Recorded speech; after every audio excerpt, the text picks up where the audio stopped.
était une fois une femme transformatrice. Mais qui ou que transformait-elle? Elle transformait la pédagogie en création artistique et la création artistique en pédagogie. C'est pourquoi elle s'appelait création pédagogique. Elle aimait s'identifier comme artiste pédagogue. Après avoir vécu 33 ans en Amérique latine, elle atterrit en Europe, plus précisément en France, où tout lui semblait déjà résolu. Pour s'imprégner de ce contexte, elle s'est alors agenouillée. Dans ce contexte et dans cette posture d'humilité, elle a touché avec sa baguette magique tous les détails pédagogiques invisibles aux yeux, aux oreilles et au cœur.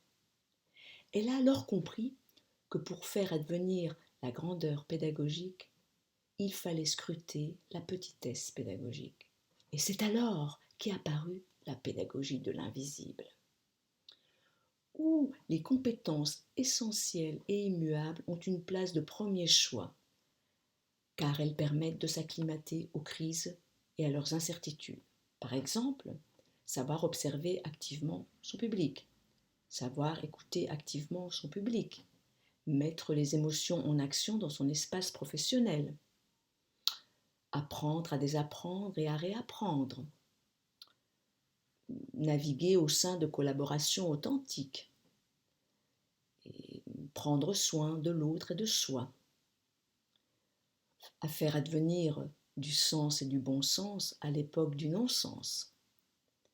Et voilà comment est apparu l'atelier de trans-formation, où cette femme transformatrice tisse l'analyse des pratiques professionnelles, les arts de la scène et le conte pédagogique. Sa baguette magique déploie une inspiration qui réside dans sa capacité à s'adapter aux contextes divers et à leurs besoins, à les former à travers une formation, représentation sur scène, et à éveiller ou réveiller le talent des participants. Former, c'est rencontrer, mettre en scène et animer le monde. Former, c'est avoir la capacité de raconter une histoire, un conte, une poésie qui rafraîchissent la réalité des participants. Une histoire, un conte, une poésie qui redonne sens et poésie. Abracadabra!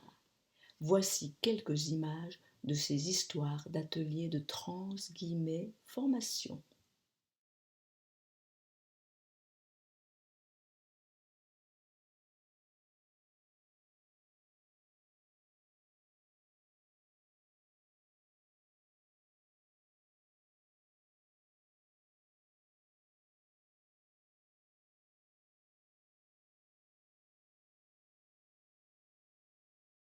Et abracadabra!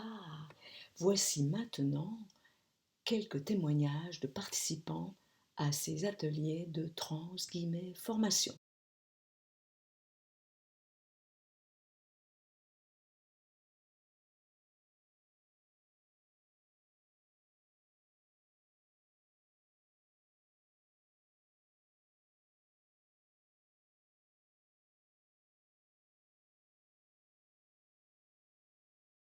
Et ce conte entra par un chemin et en sortit par un autre.